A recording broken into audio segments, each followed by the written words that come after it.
Hey, salut à tous aujourd'hui pour un nouvel ActuFix. Alors je sais pas ce qui se passe cet été, mais ils sont en train d'enchaîner les précos, il y en a vraiment beaucoup. Donc comme d'hab, on va faire le tour de toutes les précos et toutes les news sur les statues en résine de la semaine. N'oubliez pas que le concours Zoro, c'est le tirage au sort sera samedi soir et non dimanche, donc samedi à 21 h sur mon Twitch. Bah vous avez vu, hein, je vous ai mis la Figurama Bleach, franchement incroyable. Alors vraiment, je compte sur vous pour aller voir l'unbox qui sortira normalement vendredi si j'ai le temps de la tourner. Allez, on va attaquer avec les précommandes manga. Et là, il y a du lourd, il y a du français et ça c'est cool. C'est CFR Studio qui fonctionne un peu différemment que les autres studios. C'est-à-dire que leur Astro Boy il est déjà prêt.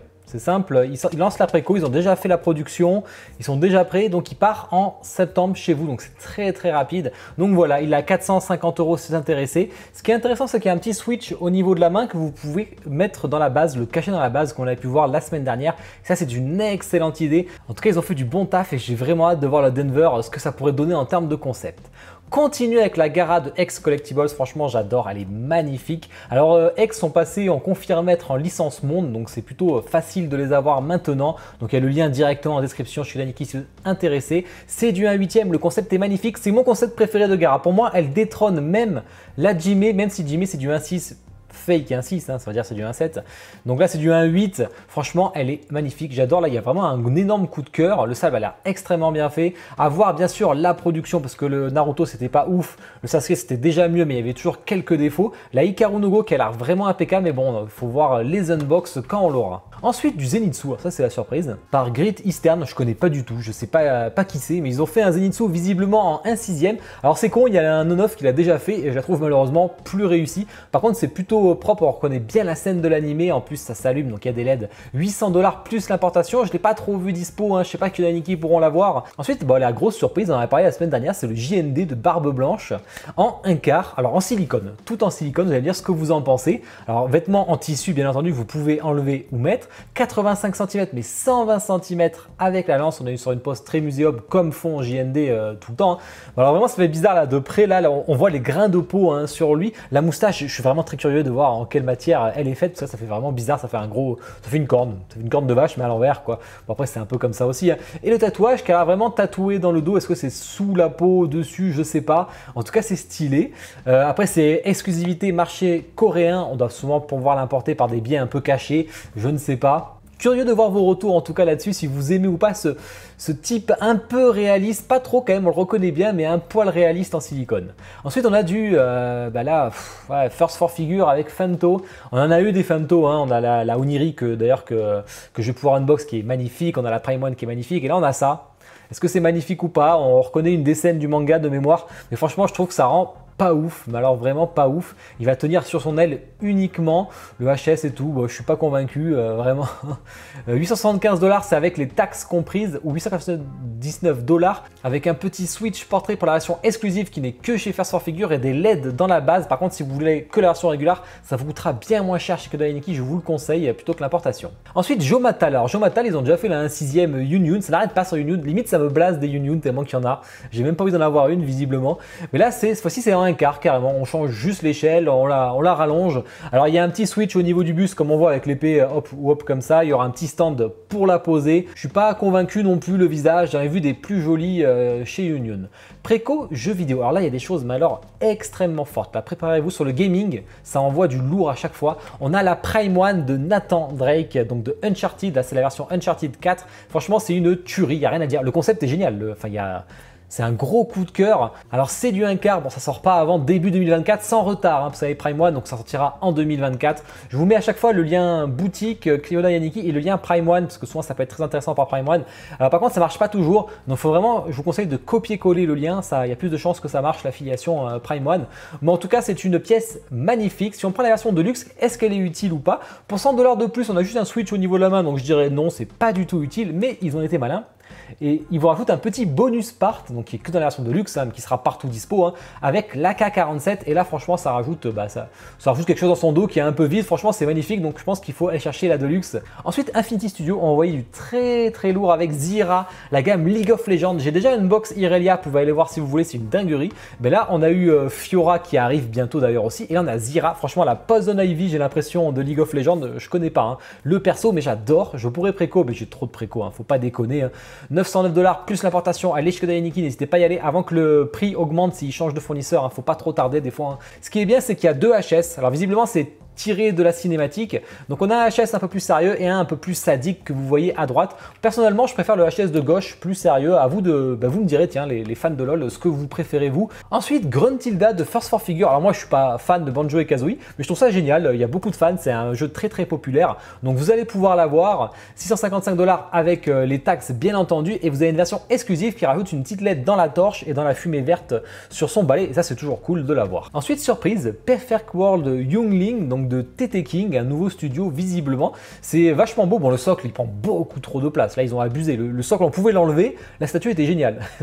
C'est vraiment con d'avoir mis ce socle parce que là, elle paraît minuscule. Alors, pour la comparaison, donc, on a mis une petite canette de bière. On se permet des choses. On a Sideshow qui met une pomme. Eux, ils mettent une canette de bière. Donc, j'imagine c'est pour un peu tone, je sais pas. On a des petites pièces. En tout cas, c'est joli. Voilà, bon, je connais pas du tout le jeu vidéo, mais c'est plutôt sympa. S'il y a des connaisseurs, vous me direz ce que vous en pensez. Préco Marvel. Qu'est-ce qu'on a ici? On a un diorama Iron Man et Rescue. Donc là, si vous êtes fan de Infinity Saga avec des LED, bien entendu, c'est 830 $ le perso ou 1575 $ les 2 persos pour le combo. J'aime beaucoup la Rescue, j'aime beaucoup moins la pose du Iron Man malheureusement, qui tout seul serait très moche. Rescue par contre pourrait passer tout seul si elle le souhaitait. Ensuite, XM, ils ont enfin envoyé la préco du Venom et c'est une dinguerie. Franchement, il est magnifique. Moi qui lis les comics Venom et Spider-Man, vraiment, pour moi, c'est le meilleur Venom actuel. Il est incroyable. Il y a quand même 70 cm de profondeur, bien qu'on peut changer une des pièces à l'arrière pour la réduire. Alors, je sais pas combien ça va faire après. J'ai pas vu de photo. 86 cm de haut. Et surtout, il y a 2 HS. Vous me direz lequel vous préférez. Moi, c'est clairement celui-là, hein, avec la langue qui sort et tout ce qui est bave verte. Et on a aussi le demi Eddie Brock si vous préférez. J'aime bien les deux. Celui original, en fait, c'est celui que j'aime le moins. 1160 $ plus l'importation, elle est à 1650 € chez nous, 1640 €. Elle est chez Cosmic Chase aussi si vous préférez, je vous mets le lien. Elle est en 2 cartons, hein, donc c'est assez costaud. Sideshow avec un Iron Man maquette, donc on n'est pas exactement à l'échelle. 695 $ plus l'importation, à prendre plutôt chez Dainiki, ça reviendra moins cher. Plutôt stylé, mais très basique, hein, c'est vu et revu, malheureusement, ça vend pas du rêve, on l'a déjà vu cette pose. Bon, il y a des LED, bon bah c'est cool, mais sans plus. Iron Studio, on va passer vite, on a le bouffon vert avec ou sans casque à 199 $ en 1/10. On a le Winter Soldier en 129 $. Si vous souhaitez, je déteste ce perso dans les films, je sais pas si je suis le seul. On a toute la gamme X-Men Apocalypse, donc qui va de 159 $ à 199 $. Donc on a tous les X-Men que vous voyez aussi. Hein. Ce qui est pas mal, c'est qu'on a une Storm, assez surprenant. On a aussi un Magneto, alors vous pouvez le mettre son petit casque, hein. Je n'ai pas mis la photo, mais on peut mettre son petit casque, le Bishop, c'est du 1/10, et Apocalypse en 1/10 à 1000 $. Alors là, bon ok, il fait quand même 58, 67, 50, 16 kilos, mais 1000 $ quand même. Hein. Plus l'importation, bon, l'importation n'est pas trop différente chez Iron Studio chez nous, mais là, c'est quand même costaud. Ça, pour moi, ça vaut pas 1000 $, ça, hein, clairement pas. C'est du Iron Studio, quoi, les prix qui sont toujours délirants. Hein. Préco d'ici. Alors là, on a du catastrophe. Non, j'allais dire, on a des dingueries, on a de la catastrophe absolue. On a la Repaint Edition, la plus catastrophique que j'ai vu depuis que je fais les ActuFix. C'est-à-dire que là, vous voyez, à droite, c'est le bus alors, on a déjà eu la statue en 1/3. Je crois que 3-4 mois après, ils ont lancé le bus que vous voyez à droite en 1/3. Comme ça, vous pouvez l'acheter à part à 300 $ et le mettre sur la statue. Déjà, c'était le DLC édition de Prime One. Ils avaient déjà lancé la mode des DLC. Et là, on a carrément une limited version de ce buste à 1000 exemplaires. Et est-ce que vous voyez la différence? Au début, je ne l'ai pas vu, moi. Et en fait, c'est juste le maquillage qui est à moitié enlevé. C'est tout. Rien de plus. C'est le même sculpte, la même couleur. Il y a juste le paint un peu différent pour 300 $ toujours. Vous voyez la taille, déjà c'est cher hein, pour 300 $, parce que chez nous ça va coûter pas mal. Donc vraiment c'est abusé, c'est du foutage de gueule. Là franchement je ne cautionne pas. Et ensuite on a aussi, on continue dans les Repaint éditions, avec la Red Death qui est franchement magnifique. Normalement je vais pouvoir l'unbox grâce à Kyoda Yaniki. Bon en tout cas moi je suis pas fan, le rouge est tellement beau. Il s'appelle Red Death, il s'appelle pas Golden Death, donc ça fait toujours bizarre. J'ai lu les Batman Metal, je me rappelle pas de cette version. Alors peut-être qu'il y a eu un dessin d'un auteur où du coup on a pu le voir comme ça, une couverture alternative, mais en tout cas je me rappelle pas. Ensuite Batman de Iron Studio en 1/10 avec LED dans le bas de signal, c'est plutôt rare à 199 $. Préco film série TV, qu'est-ce qu'on a ici? On a du Musclor, donc du He-Man de j'allais dire de Twitterhead, mais non, de Iron Studio en 1/10, une version normale à 149 $, une version Deluxe. Donc vous avez aussi la pose comme ça, mais vous pouvez avoir la pose comme ça pour la Deluxe uniquement à 250 $. On a du Peaky Blinders qui arrive à 159 $. J'ai toujours pas regardé la série. Et Préco autre. Pour terminer, on a du Apollo Creed, on en parle depuis un petit moment en 1/3. Vous avez la version de gauche ou la version de droite, on peut lui mettre en plus son peignoir. 1250 $, 325 exemplaires chacune. Vous avez un petit pack des deux si je dis pas de bêtises. On a fait le tour des précos, on va passer au tease. Bon alors comme d'hab, je vous ai mis tous les liens affiliés dans la description, n'hésitez pas à passer par là. Je vous rappelle que c'est ce qui fait faire les concours comme celui de Zoro où la fin des inscriptions sera vendredi pour un tirage le samedi. Au niveau du planning, c'est ma dernière semaine debout donc ça va beaucoup se calmer. Donc je ferai toujours mes actus fixes TT et des unbox qui sont déjà tournés, qui sont déjà en avance pour ceux qui sont sub YouTube. Donc de toute façon, j'aurais plus qu'à les sortir en mettant la date. Et du coup, on va faire du The Quarry, on va continuer avec ma femme parce que franchement, on se régale, j'adore. On a déjà un mort, on a vraiment déconné. Je suis deg en plus une des waifus donc ça fait chier. Allez, on va attaquer les teas manga. Qu'est-ce qu'on a ici? On a du Devilman de Figurama et c'est la sirène cette fois-ci. Alors j'en ai vu une de sirène chez mon ami Roro qui est le mangaka d'Everdark et franchement, allez lire Everdark. Franchement, le design du perso, c'est une dinguerie. Donc, je suis très curieux de voir ça. Ça ne va pas être d'un buste. En plus, ça va être une statue, parce qu'ils ont déjà fait une vraie statue plutôt que des bustes. Donc, je suis curieux. La Made in Abyss. Alors, celle-là, ça va être une des plus belles statues. Elle est introuvable. Elle cote déjà à la préco. Elle est assez incroyable. Un diorama avec les deux personnages principaux. Elle a des petites bestioles. Franchement, j'adore cette statue. Je crois qu'il y a des lettres dans l'eau, si je dis pas de conneries, mais j'ai oublié. Je me rappelle plus trop. Donc, voilà, une petite update production. Ceux qui voulaient le buste, les bustes de Goldorak, eh bien, ils vont être en préco du 6 au 20 août, donc vous aurez quand même le temps pour précommander. Et ce qui est bien, c'est que ceux qui n'étaient pas à la Japan Expo, qui voulaient le Switch pour le drapeau de la France, en fait, il y aura plusieurs swap-up custom, comme on voit ici. On voit le Japon, les États-Unis, la France, donc il y aura il y en aura plein. Alors, est-ce qu'on devra le choisir? Est-ce qu'on les aura tous? Je ne sais pas encore. On le saura le 6 août. De toute façon, ça sera chez Kyodai Aniki. Ensuite, Barbe Blanche. Bah, déjà, ça, c'est n'importe quoi. La prod est déjà finie. Donc, au moins, ça, c'est dit. Prod terminée. Donc, ça va déjà être envoyé bientôt en août et en septembre. Donc, préparez-vous. J'ai hâte de la voir. Pixar Studio, enfin des news, on revoit leur calendrier, donc pour l'instant c'est du Naruto, Conan, Deidara, je ne sais plus qui, on l'a déjà dit. Alors sur Discord il y a le listing, il y en a qui sont en paint, il y en a qui sont en prototype, donc ça devrait pas tarder. La première c'est du 1/6 en plus. Du Saint Seiya avec Camus ou Camus, Aquarius, Camus ou Camus je crois, je crois qu'on dit Camus si je dis pas de bêtises. Donc voilà, c'est du 1/4, je sais qu'ils ont un peu du mal, Solo Wings sont pas souvent appréciés, mais ça fait sold out assez rapidement, pas des gros tirages par contre. Ensuite on a une belle surprise avec HZ Studio, alors le perso c'est Sessoumaru, j'imagine. En tout cas, il est overstyle. Alors, je connais de tête. En tout cas, le concept est magnifique. On l'avait vu à une Wonderfest il y a un moment. Donc ça, j'ai hâte de voir à la préco et je pense que ça va intéresser des gens. La Triangles Ghostblade qui est terminée en fin de prod, version blanche ou version bleue. Moi, j'ai la version bleue en préco chez Kyodai Aniki. Elle avait extrêmement marché chez eux. Mais écoute, j'ai vraiment hâte de la recevoir. Je crois que les envois commencent en août. Et on a Yun qui arrive. Donc moi, j'ai déjà Medusa. Est-ce que je vais prendre Yun? Comme je vous dis, je suis un peu blasé côté Yun. Alors visiblement, bijoux en argent et tout, comme ils ont l'habitude de faire. Triangles. Tease jeu vidéo. Alors là, on a une Camille de PCS qui arrive. Je sens qu'elle va être très belle. Je la sens bien celle-là. On verra ça. On a une nouvelle licence Capcom de Dream Figure. Donc je sais pas ce que c'est. Si vous reconnaissez quelque chose, vous, c'est un peu dur avec ce gros machin derrière. Donc vous me direz si vous reconnaissez. Ça, c'était Ghost and Goblin la dernière préco.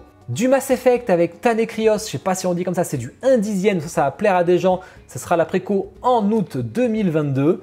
Tease Comics. Alors on a le tirage de la Last Ronin qui sort en novembre chez iComics en français, ça j'ai hâte. Allez lire les Tortues Ninja, c'est génial. 500 exemplaires pour l'art normal qui est sans ses frères fantômes. C'est dans un univers parallèle où il n'y en a plus qu'un en fait tout simplement. Et 1605 $, c'était 1000 exemplaires qui a beaucoup plus marché. Gros tirage quand même, donc avec ses frères derrière, c'est du 1/3, c'est assez costaud. Tease Marvel. Je vous mets le petit diorama là pour le délire parce qu'ils ont rajouté la préco de tout à l'heure qu'on a vu. Donc de tous les Iron Man, si vous achetez, ils se vendent un par un bien sûr, mais ça fait un diorama complet. Franchement, il faut le vouloir. Après, c'est en LED, c'est super beau, c'est du 1/4, mais vraiment, il n'y a que des Iron Man. Jean Grey chez XM, petite autre photo en 1/4. Tease d'ici, on continue. Qu'est-ce qu'on a ici? On a un petit Hope, donc on se doute que c'est un Superman de JND Studio. Quelle version? Je ne sais pas. On verra ça, sûrement du 1/2. Et un petit, tant qu'à faire, un Suicide Squad, l'espèce de requin, je ne sais plus comment il s'appelle, en taille réelle. Donc là, je ne sais pas trop la matière, souvent c'est du PVC, du silicone, on va voir. 2,24 m, franchement, bon, ça ne me vend pas du rêve d'avoir ce perso chez Shark. Voilà, cherchez le nom, c'est Shark. Tease, film, série TV, fin de prod pour un Raptor de Prime One, je crois que c'est pas le seul. Le Megatron qui est aussi en fin de prod, il est assez costaud, c'est assez incroyable je trouve. Le Raphaël qui sera en préco chez PCS en 1/3 le 4 août, ça va être une vraie dinguerie, ça va prendre de la place, mais vraiment il est putain de beau. Visiblement il essaie dans les 1000 $, à 1200 $, plus l'importation. Et on a une version Deluxe où vous avez un autre bandeau sur sa tête et vous avez le robot qui est empalé aussi. Je sais pas si la version régulière se suffit à elle-même je trouve, mais la Deluxe ça peut toujours être sympa. verra si le prix n'est pas trop différent. Du PCS avec Aeon Flux, je sais pas comment on dit, je suis désolé. Visiblement c'est un film, alors je connais pas du tout, hein. Très dynamique, elle est en train de sauter, visiblement assez sexy de ce que j'ai vu. Mais j'ai vu des très mauvaises notes sur Google, donc est-ce que c'est vraiment un film de merde? Vous me direz ça en commentaire. Et tease autre, pour terminer, juste la Straxvac qui est en fin de production, la girl dans l'eau. Il reste toujours en préco chez Kodanseki si vous êtes intéressé. N'oubliez pas de penser au lien affilié tant qu'à faire. Ben voilà. On a fait le tour, il y avait quand même pas mal de choses à dire, c'est incroyable cet été. J'espère qu'en août ils vont se calmer parce que moi je suis en vacances, donc déconnez pas s'il vous plaît. Bon, je vous invite bien sûr à liker la vidéo, à commenter, à vous abonner si ce n'est pas déjà fait, c'est très important. On a passé les 5000 abonnés, donc maintenant road to 10 000 abonnés. Peut-être je ferai une FAQ, ça pourrait être sympa, dites-moi si ça vous intéresse. Je vous souhaite tous une bonne journée, une bonne soirée, ciao.